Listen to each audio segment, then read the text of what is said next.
Dr. Brandon, let's talk macular degeneration. Explain us what it really is and how it affects us people if we have it. Can it be prevented? Can it be fixed after we have it? All that good stuff. Well, macular degeneration isn't the best news. It is age-related.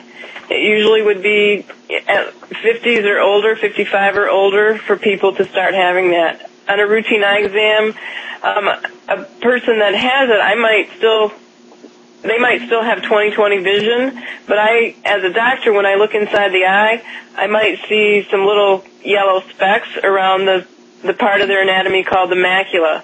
The macula is one of the most important parts of your eyes because you use it when you look at things. That's the main part of your eye that can see 20/20, the only part really that can see as small as 20/20. Your side vision is just kind of blurry if you think about it. When you look at something and pay attention to it, that's where you have 20/20. So if a person gets macular degeneration and start to lose vision because of it, they kind of like have a cookie cutter out of the middle, a vision that's not very usable. They would still have side vision, and therefore they would be able to get around and move through space, but they wouldn't be able to, look at pictures of their loved ones and see the detail, or look at their loved ones' faces and see the details on their faces. So that makes it hard. They would have a hard time reading.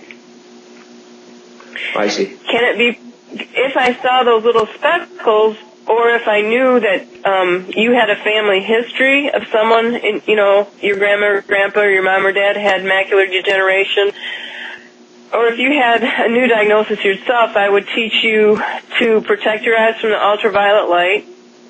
You'll hear that often because it also works for preventing cataracts and some other things.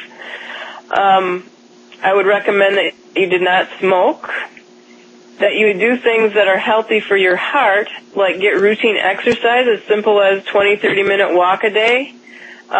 Eat lower fat diet, and when you do eat fat, eat the healthier fats like olive oils and things like that. And let's see. And then eat healthy, especially the dark green and leafy vegetables like spinach and kale and collard greens, at least 5 servings a week. Like red things like tomatoes and beets and watermelon. Those are very healthy. And yellow and orange things like carrots and winter squash and mango, things like that. I see. So that's good news, and that's wonderful in the eating part. So what about when all that doesn't work anymore, or whatever it is? Is there also surgery treatment or other type of treatment, glasses, lenses, which help out with that? Well, there's stages to macular degeneration, and the dry form is what most people start out with, and then sometimes it progresses to a wet form. So if you're in the dry form, we would give you Amsler grid, which is kind of like a graph paper that you look at, and if the squares start to look distorted, it would help you to know in between eye exams that you may be going to the wet form, and the wet form can be treated. At that point, as an optometrist, I would refer you to a retinal specialist, an ophthalmologist who specializes in fixing those kinds of things. And right now they do injections that have been shown to improve vision if you have lost vision at maybe by a couple lines. It's probably not going to be perfect vision, but at this point, better vision is better than worse vision. And keeping it from progressing is better too. Right. And would it be stable also? Would it be like just for a few months, or would it be for like a long period of time that those injections work? Usually the people have to continue taking the injections until the retinal specialist feels like it's stable. I see. Those injections, where are they given? In the eye or in somewhere else? Or like actually in the eye.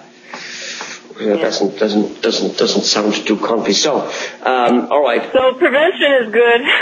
Eating right, and if you don't always eat that way, there are also supplemental vitamin type things, including the antioxidant vitamins that I mentioned in a different video, like vitamins A, C, and E.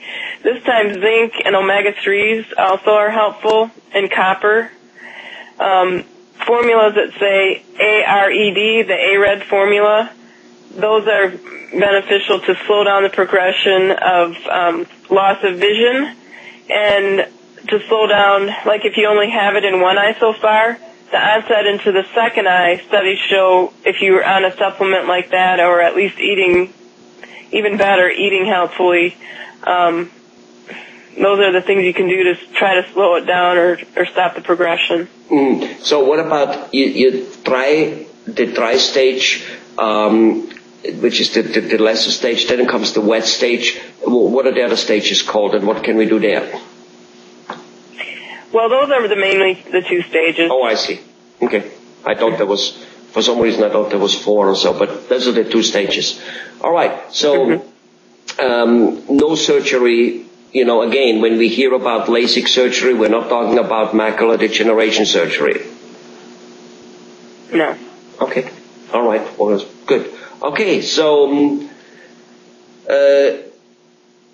basically, as far as glasses, when a person, we optimize the vision with glasses, and then there are what they call low vision techniques, types of glasses or binoculars that can be used, or magnifiers that can help a person be able to see as well as possible. So one reason you want to slow down the progression, or get back a couple lines, is because the least magnification you can use to get the job done, it's a little easier to use your vision.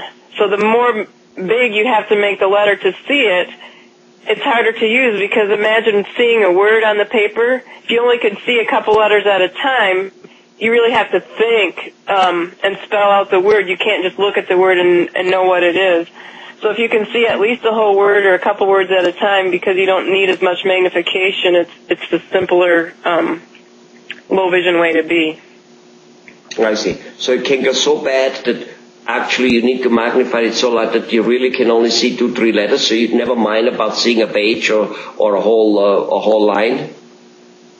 Right. Wow. Some people get that bad. Wow. I haven't realized that. Okay. Thank you very much, Dr. Brandon. You're welcome.